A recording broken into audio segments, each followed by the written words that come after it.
नमस्कार दोस्तों, मैं चंदन श्रीवास्तव CS स्टडी पॉइंट में आप लोग का बहुत बहुत स्वागत करता हूं। आइए, जैसे कि हम लोग अपने पिछले वीडियो में देख रहे थे कि वहां पे हमने क्लासिफिकेशन और टेबुलेशन को पढ़ा, उनसे संबंधित कुछ प्रश्न भी वहां पे हमने किए।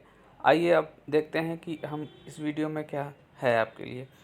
तो अब जो हमारे सिलेबस के अकॉर्डिंग था, पहले स्टैटिस्टिक का इंट्रोडक्शन पार्ट था, फिर उसके बाद कलेक्शन ऑफ डेटा था, फिर नेक्स्ट उसमें जो है प्रेजेंटेशन ऑफ डेटा है। प्रेजेंटेशन ऑफ डेटा में यानी आंकड़ों का प्रस्तुतिकरण। आइए हम देखते हैं, ये वीडियो जो है आंकड़ों का प्रस्तुतिकरण है, किस प्रकार है आंकड़ों का प्रस्तुतिकरण, क्या क्या चीज़ें हैं इसमें, आइए देखते हैं। उससे पहले भी जो इस चैनल को देख रहे हैं और जिन्होंने चैनल को अभी तक सब्सक्राइब नहीं किया है, वो चैनल को सब्सक्राइब कर लें, लाइक करें और शेयर करें। आइए देखते हैं क्या है आंकड़ों का प्रस्तुतिकरण। आंकड़ों का प्रस्तुतिकरण यानी प्रेजेंटेशन ऑफ डेटा। आंकड़ों का जो हम प्रस्तुतिकरण है वो अभी सामान्यतः दो रूप से कर सकते हैं। पहला है सारणीबद्ध प्रस्तुतिकरण, जिसको टेबुलेशन कहते हैं, और दूसरा है आरेखी प्रस्तुतिकरण, जिसको हम डायग्राम रिप्रेजेंटेशन कहते हैं। तो आंकड़ों का सबसे पहले सारणीबद्ध प्रस्तुतिकरण देखिए क्या होता है। सारणीबद्ध प्रस्तुतिकरण में आंकड़ों को पंक्तियों यानी क्षैतिज एवं स्तंभों ऊर्ध्वाधर के रूप में प्रस्तुत किया जाता है। यानी हम कोई भी जो आंकड़ा होता है उसको सारणी मतलब टेबल के फॉर्म में, और टेबल आपका दो चीज़ों से मिलकर बनता है, एक कॉलम और दूसरा रो। तो रो को हमने यहाँ पे पंक्तियाँ कहा है, जो कॉलम है उनको हमने स्तंभ कहा है। इसके रूप में प्रस्तुत किया जाता है। अब देखिए, सारणी में प्रयुक्त वर्गीकरण चार प्रकार के होते हैं। कौन कौन से? पहला है गुणात्मक, दूसरा है मात्रात्मक, तीसरा है कालिक, चौथा है स्थानिक। आइए देखते हैं पहला गुणात्मक वर्गीकरण क्या होता है। जब वर्गीकरण गुणात्मक विशिष्टता के साथ किया जाता है, जैसे सामाजिक स्थिति, भौतिक स्थिति, राष्ट्रीयता आदि, तो इस प्रकार के वर्गीकरण को गुणात्मक वर्गीकरण कहा जाता है। देखिए, उदाहरण स्वरूप मैंने एक छोटी सी टेबल बनाया है और यहाँ पे लिंग व स्थान के अनुसार भारत में साक्षरता का प्रतिशत। अब देखिए, लिंग यानी हमारा कुछ विशेष हो गया यहाँ पे, यानी स्त्री और पुरुष। देखिए, मैंने एक टेबल बनाई है लिंग का, स्त्री व पुरुष का। इसमें ग्रामीण और शहरी है और योग है। तो जो हमारे ग्रामीण हैं वो उनका एक कॉलम बन गया है, शहरी का है और उनका योग का है। ठीक है, तो ये हमारा जो यहाँ पे वर्गीकरण है, ये हमारा वर्गीकरण यहाँ पे गुणों के आधार पर किया गया है। ठीक है, ये मैंने टेबल का स्रोत भी लिख दिया है। भारत की जनगणना 2011 के साक्षरता दर का संबंध 7 वर्ष या अधिक आयु वाली जनसंख्या से है। इसी प्रकार मात्रात्मक, देखिए नाम से ही स्पष्ट है, यहाँ मात्रात्मक वर्गीकरण यानी ये जो टेबल का फॉर्म होगा, इसमें हम संख्याओं को ही आधार मानेंगे, विशिष्ट संख्याओं को ही आधार मानेंगे। देखिए, जब आंकड़ों का वर्गीकरण उन विशिष्टताओं के आधार पर किया जाता है जो स्वाभाविक रूप से मात्रात्मक होती हैं, जैसे आयु हो गया, माप हो गया, भार हो गया आदि, आय हो गया आदि, तो वे मात्रात्मक वर्गीकरण कहलाते हैं। देखिए टेबल 1.2 में क्या है एग्जाम्पल, छात्रों की ऊंचाई एक कॉलम दिया गया है, दूसरा कॉलम है छात्रों की संख्या। ऊंचाई जो है सेंटीमीटर में है, एक पहला वर्ग अंतराल है 160 से 165 4 हो गया, 165 से 170 2 हो गए, 170 से 175 8 हो गए, 175 से 180 3 छात्रों की संख्या है। तो यहाँ पे जो है ये हमारा संख्याओं की विशेषताओं को प्रदर्शित करता है, इसलिए मात्रात्मक वर्गीकरण कहलाता है। फिर नेक्स्ट है हमारा कालिक वर्गीकरण। कालिक वर्गीकरण भी नाम से पता चल रहा है, यानी काल वर्गीकरण। अब काल हमारे काल मतलब हमारा समय से तात्पर्य है यहाँ पर, जिसमें मिनट, घंटा, दिन, हफ्ते, महीने, वर्ष आदि हो सकते हैं। तो इसके आधार पर जो वर्गीकरण कह सकते हैं कालिक वर्गीकरण। अब देखिए इसको लैंग्वेज के फॉर्म में, कालिक वर्गीकरण में वर्गीकरण का आधार समय होता है तथा आंकड़ों को समय के अनुसार वर्गीकृत किया जाता है, जैसे घंटों, दिनों, हफ्तों, महीनों, वर्षों आदि में हो सकता है। उदाहरण देखिए, एक चाय की दुकान में 2000 से 2005 तक की वार्षिक बिक्री। अब देखिए एक कॉलम हो गया वर्ष, यही आपका कालिक वर्गीकरण है। देखिए ये वर्ष के आधार पर हम बिक्री देख रहे हैं कि हर साल कितनी बिक्री हो रही है लाखों में। देखिए वर्ष 2000 में 8.2, वर्ष 2001 में 7.9, 2002 में 8.5, 2003 में 9.0, 2004 में 9.1, 2005 में 8.7। तो इस प्रकार ये कालिक वर्गीकरण था जो समय के अनुसार होता है। स्थानिक वर्गीकरण यानी भौगोलिक वर्गीकरण भी कहते हैं। जब वर्गीकरण का आधार स्थान हो तो उसे स्थानिक वर्गीकरण कहते हैं। जैसे कोई गांव हो गया, कस्बा हो गया, खंड हो गया, जिला हो गया, राज्य हो गया, देश हो गया आदि, ये जो है स्थानिक वर्गीकरण है, यानी कि स्थान को आधार मानते हुए उसका वर्गीकरण करते हैं। जैसे देखिए सारणी 1.4 में एक वर्ष में भारत द्वारा विश्व में कुल निर्यात की भागीदारी, देखिए स्थान ले लिया हमने और निर्यात भागीदारी प्रतिशत में। स्थान जो है USA, Germany, UK, Japan, China, Russia 12.5, 2.9, 10.9, 3.1, 4.9, 7.5। तो इस तरह का हमारा जो है ये स्थान के आधार पर वर्गीकरण था, जिसको हमने स्थानिक वर्गीकरण कहा। नेक्स्ट है आंकड़ों का आरेखी प्रस्तुतिकरण। तो अभी तक अब क्या है, आंकड़ों का आरेखी प्रस्तुतिकरण। आंकड़ों के आरेखी प्रस्तुतिकरण से संख्याओं में निहित अमूर्तता कम हो जाती है और वे अधिक मूर्त एवं आसानी से समझने योग्य बन जाते हैं।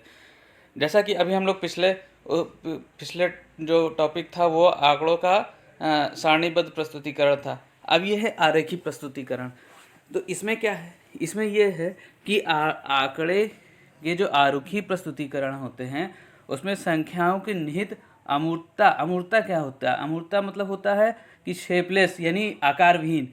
तो जो आंकड़े की आरेखी प्रस्तुतिकरण में जो संख्याएं होती हैं इसमें आकार विहीनता कम होती जाती है और वो अधिक यानी आकार स्वरूप बनते जाते हैं, जिनको आसानी से समझने के योग्य बन जाते हैं।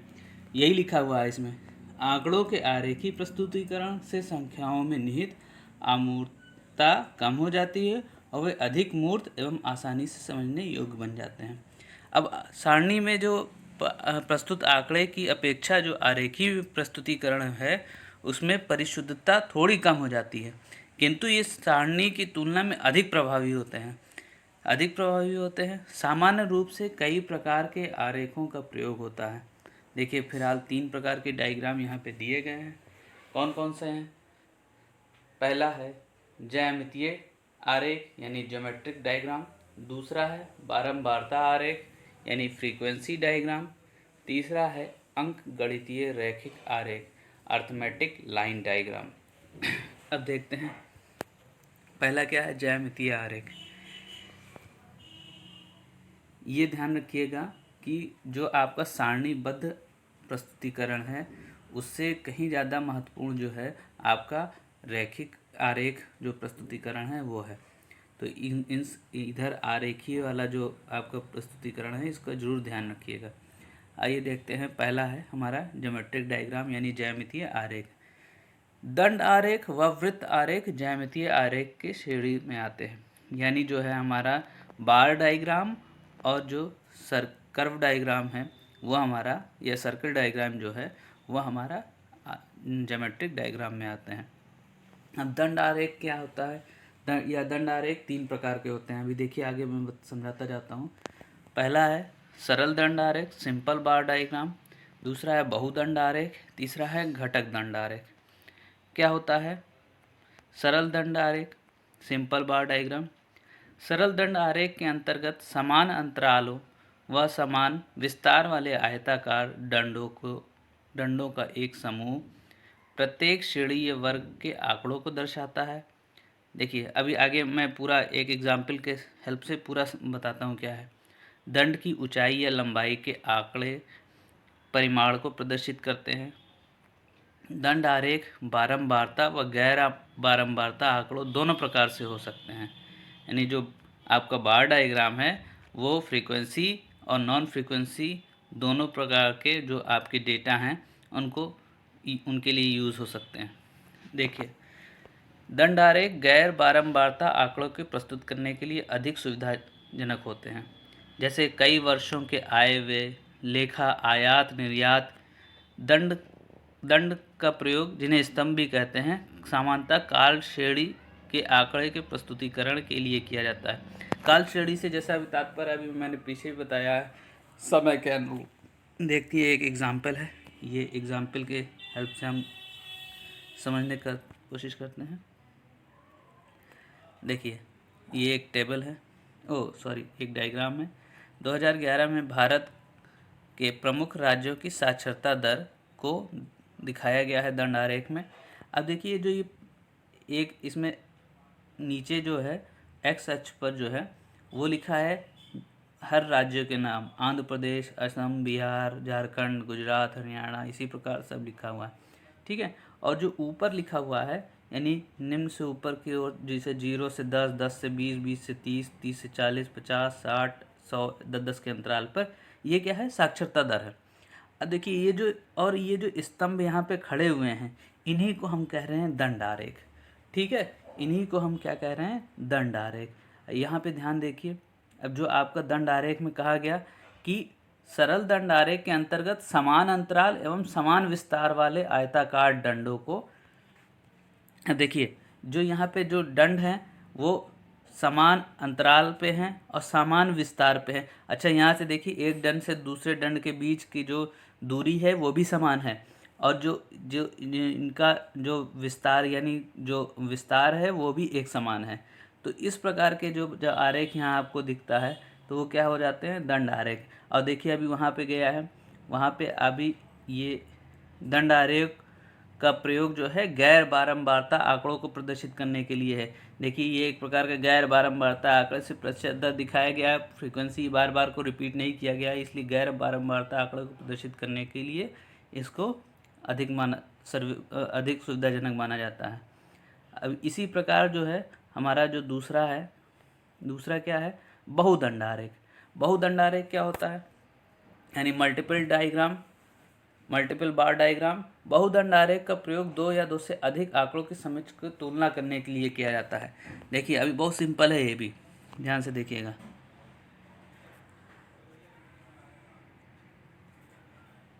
दंड आरेख देखिए 2 जनगणना वर्ष यानी 2011 और 2001 और 2011 के दौरान भारत के प्रमुख राज्यों में महिला साक्षरता दर को दिखा रहा है।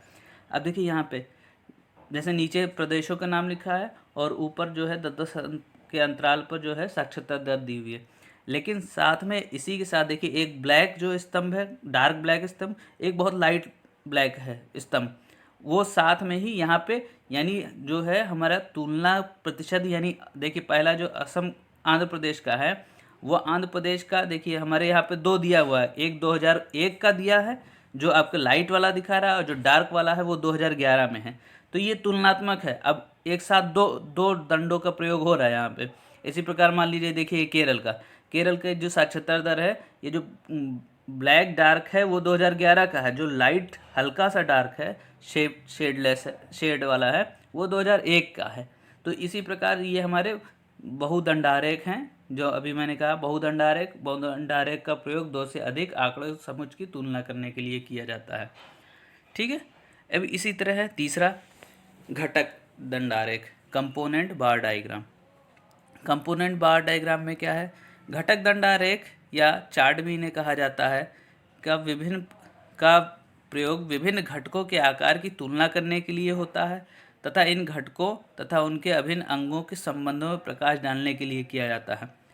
घटक दंड आरेख को सामान्यतः छाया या रंगों से भरा जाता है, यानी शेड कर दिया जाता है या कलरफुल कर दिया जाता है।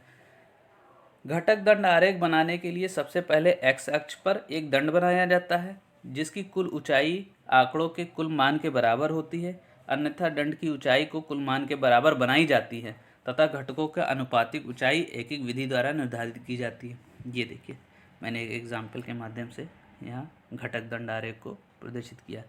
अब देखिए 3 घटक हैं इसमें, तीन स्तंभ हैं देखिए, ठीक है। और इनकी जो प्रतिशत मात्रा है वो सभी को बराबर किया गया, यानी 100% में सबको किया गया है।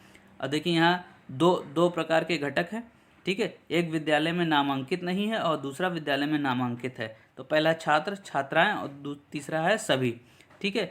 बिहार के एक जिले में प्राथमिक स्तर पर नामांकन बहुदंड आरेख, ठीक है। ये घटक उससे लिया गया बहुदंड आरेख से, यहाँ पे अब ये घटक जो है देखिए, एक ये छाया वाला भाग है, जैसे पहला है 8.5, दूसरा है 41.1, तीसरा है 22.0, ठीक है। तो इस प्रकार जो है हमारा ये घटक दंड आरेख होता है। अब देखिए वृत्त आरेख यानी पाई डायग्राम क्या है।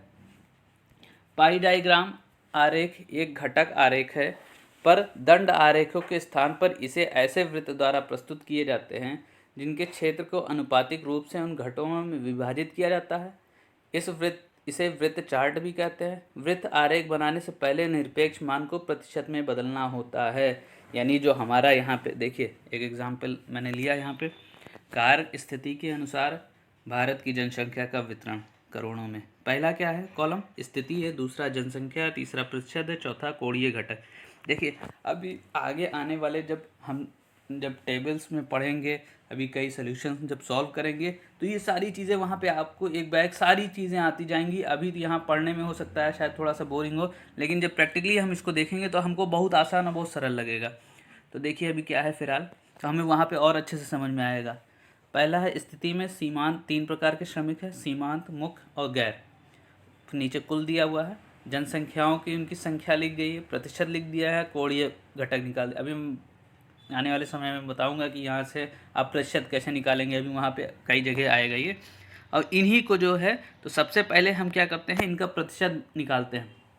देखिए वृत्त आरेख बनाने के लिए पहले घटकों का निरपेक्ष मान को प्रतिशत में बदलना होता है। तो हम सबसे पहले क्या होता है, इनको प्रतिशत में बदलते हैं, इसीलिए कॉलम बढ़ा दिया गया। प्रतिशत बदलने के बाद इनको कोणीय घटक में किया जाता है।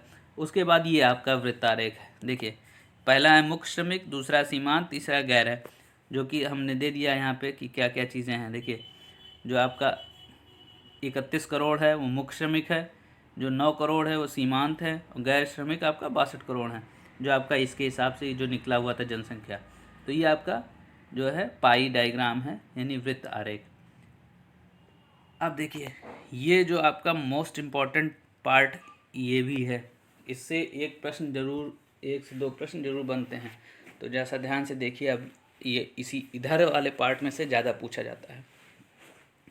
बारंबारता आरेख यानी फ्रीक्वेंसी डायग्राम। समूहीकृत बारंबारता वितरण के रूप में प्रस्तुत आंकड़ों समानता बारंबारता आरेख के द्वारा प्रस्तुत किया जाता है, जैसे आयत चित्र, बारंबारता बहुभुज, बारंबारता वक्र तथा ओजाइव आदि। देखिए पहला है आयत चित्र, हिस्टोग्राम। इस चैप्टर से कुछ जो पहले से ही जहाँ तक अभी प्रायः प्रश्न आते रहे हैं वो है, जैसे आयत चित्र से आता है, बारंबारता बहुभुज से आता है, ओजाइव से आता है, ठीक है। अभी हम आगे जब प्रश्नावली करेंगे तो वहाँ पे मैं इससे रिलेटेड प्रश्न भी आपको बताऊँगा। देखिए आयत चित्र यानी हिस्टोग्राम। आयत चित्र एक द्विविमीय आरेख है, यानी 2D जो है डायग्राम है। तो हम कभी कभी पूछ लिया जाता है कि आयत चित्र क्या है, 1 विमीय, 2 विमीय, त्रिविमीय, ठीक है। तो आयत चित्र जो है द्विविमीय है। ये आयतों का एक ऐसा समूह होता है जिसमें वर्ग सीमाओं के अंतराल x अक्ष के आधार पर कार्य करते हैं तथा जिनके क्षेत्रफल वर्ग के बारंबारता के अनुपात में होते हैं। देखिए क्या है, यदि वर्ग के अंतराल का विस्तार एक समान हो तो आयत का क्षेत्रफल उनकी बारंबारताओं के अनुपात में होता है। देखिए यहाँ इससे कुछ रिलेटेड मैंने पॉइंट्स और लिखे हुए हैं, तो उसको देखिए क्या है। आयत चित्र में 2 आयतों के बीच में कोई रिक्त स्थान नहीं छोड़ा जाता है, जबकि दंड आरेख में 2 क्रमिक दंडों के बीच कुछ रिक्त स्थान अवश्य छोड़ा जाता है। जबकि जब दंड आरेख, अभी मैं पिछले बता रहा था, तो दोनों दंडों के दोनों स्तंभों के बीच में एक निश्चित स्थान छोड़कर और समान वर्ग अंतराल पर उनको बनाया जा रहा था। जबकि आयत चित्र में बिल्कुल ऐसा नहीं करेंगे। आयत बिल्कुल भी दोनों जो आयत होगा उनके मध्य कोई भी स्थान नहीं छोड़ा जाएगा। आयत चित्र केवल सतत चर के लिए ही बनाए जाते हैं, यानी कंटिन्यूअस वेरिएबल के लिए, जबकि दंड आरेख विविक्त एवं सतत चर दोनों के लिए बनाए जाते हैं। ये देखिए ये पॉइंट कई बार पूछा गया है। आयत चित्र बारंबारता वितरण के बहुलक के मान को भी आलेखी रूप में दिखा सकता है। यानी जो आयत चित्र होता है, प्रश्न सीधे सीधे ऐसे पूछ लिया जाता है कि आयत चित्र बारंबारता वितरण के किस मान को आलेखी रूप में प्रदर्शित किया जा सकता है। तो वहाँ पे बहुलक लिख दिया गया, आपका माध्य लिख दिया गया, इसी प्रकार के, ठीक है, ऑप्शंस दे दिए जाएंगे। तो ये पॉइंट यहाँ पे बहुत इंपॉर्टेंट है। आयत चित्र बारंबारता वितरण के बहुलक मान को आलेखी रूप में प्रदर्शित करता है। ये देखिए यहाँ एक एग्जाम्पल है, मैंने एक बनाया आयत चित्र का एग्जाम्पल के रूप में। देखिए ये दैनिक मजदूरी है, ठीक है, और मजदूरों की संख्या है। एक्स अक्ष पर हमारे दैनिक मजदूर प्रदर्शित करते हैं जो कि समान वर्ग अंतराल में हैं। 44.5, 49.5, 54.5, 59.5, यानी 5-5 के वर्ग अंतराल पे बने हुए हैं।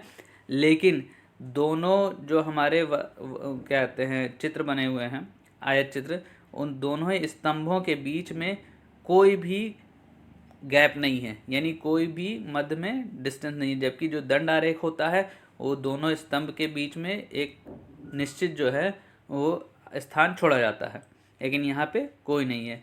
और दोनों के जब मिड पॉइंट का जो हाईएस्ट पीक है वहाँ पे इंटरसेक्शन होता है, तो वो क्या बन जाता है, बहुलक। देखिए यहाँ पे दिखाया गया जो कि 80.6 बहुलक आया है, ठीक है।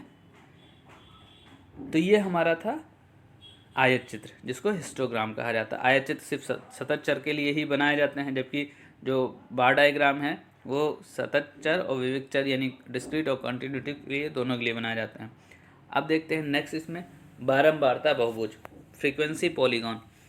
बारंबारता बहुभुज सीधी रेखाओं से घिरा हुआ एक समतल है जिसमें सामान्यतः 4 से अधिक रेखाएं होती है। बारंबारता बहुभुज को वक्र के आकार के अध्ययन के लिए किसी आयत चित्र के ऊपर लगाया जा सकता है।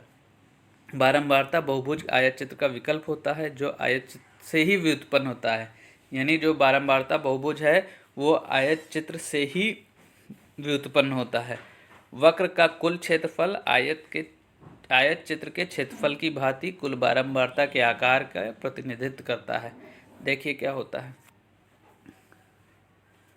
दिए गए आंकड़ों के लिए बारंबारता बहुभुज का रेखांकन क्या है। देखिए अब जैसे कि हमारा आयत चित्र पहले से बना था, अब इन्हीं के जो आयत चित्र में जो मिड पॉइंट्स हैं, जो पीक के मिड पॉइंट्स हैं, इन्हीं को हम आपस में कनेक्ट करते गए हैं। देखिए सारे कनेक्ट करते गए हैं, एक वक्र बनता गया है, ठीक है। यही हो गया आपका बारंबारता बहुभुज, यानी जो आधार है इसका आयत चित्र ही है बारंबारता बहुभुज का, यही लिखा जा रहा है इसको। बारंबारता बहुभुज को वक्र के आधार के अध्ययन के लिए ही किसी आयत चित्र के ऊपर लगाया जाता है। बारंबारता बहुभुज आयत चित्र का विकल्प होता है जो आयत चित्र से व्युत्पन्न होता है, ठीक है। ये है आपका बारंबारता बहुभुज। नेक्स्ट देखिए बारंबारता वक्र, फ्रीक्वेंसी कर्व।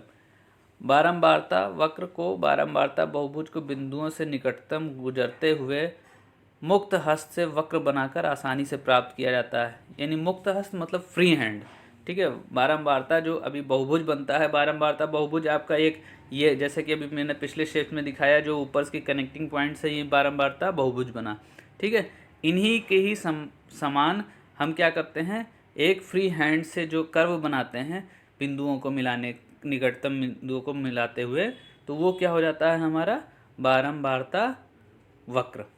ये देखिए यहाँ दो दिखाए गए, एक फ्रीक्वेंसी यानी बारंबारता आवृत्ति जो डार्क ब्लैक लाइन से, एक डॉटेड लाइन से जो बार बार किया गया है, ठीक है।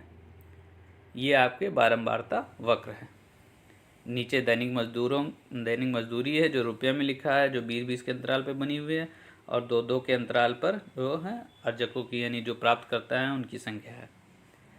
अब देखिए तोरण ओजाइव, क्या है ये तोरण। तोरण को यानी ओजाइव को संचयी बारंबारता वक्र के नाम से भी जाना जाता है। संचयी बारंबारता 2 प्रकार की होती हैं। उदाहरण के लिए एक पहला होता है से कम प्रकार की, दूसरा से अधिक प्रकार की। तदनुसार अभी इनको मैं समझा रहा हूँ एक वक्र के माध्यम से। किसी सामूहिक बारंबारता वितरण के आंकड़ों के लिए 2 प्रकार के तोरण होते हैं।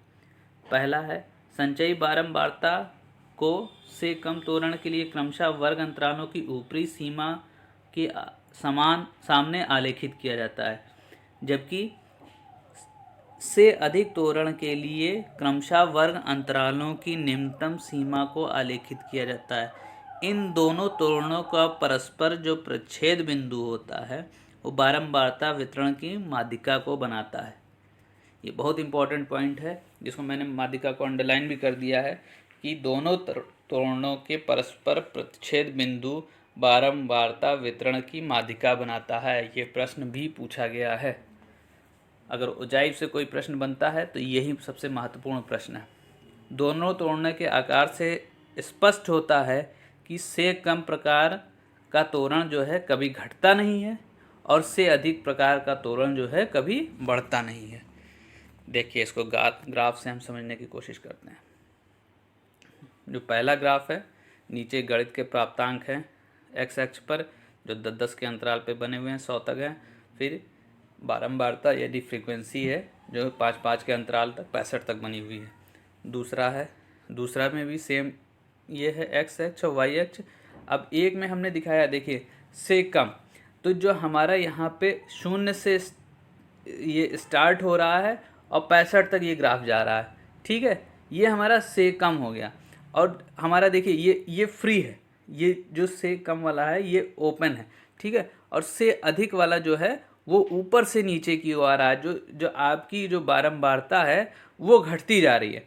यहाँ पे बारंबारता जो है आपकी वो बढ़ रही है, लेकिन जो आपकी बारंबारता से अधिक वाले में वो घटती जा रही है। ये मत देखिए कि गणितों में प्राप्तांक की संख्या बढ़ रही है। आप ये देखिए बारंबारता, जो संचयी बारंबारता का मेन काम है तोरण का, तो वो तोरण देखिए चले पहले 0 था, फिर 10 हो गया, फिर ऐसे बढ़ता बढ़ता गया 65 तक से कम वाले में। लेकिन जो 65 से है, अब देखिए वो 65 से घटता आया, 60 आया, 55 आया, 50 आया, ऐसे ऐसे घटते कहाँ तक आ गया, 0 से। ये से अधिक वाला है। अब इन्हीं दोनों का अगर हमारा इंटरसेक्शन होता है, देखिए मैंने इंटरसेक्शन को भी यहाँ पे दिखाया है,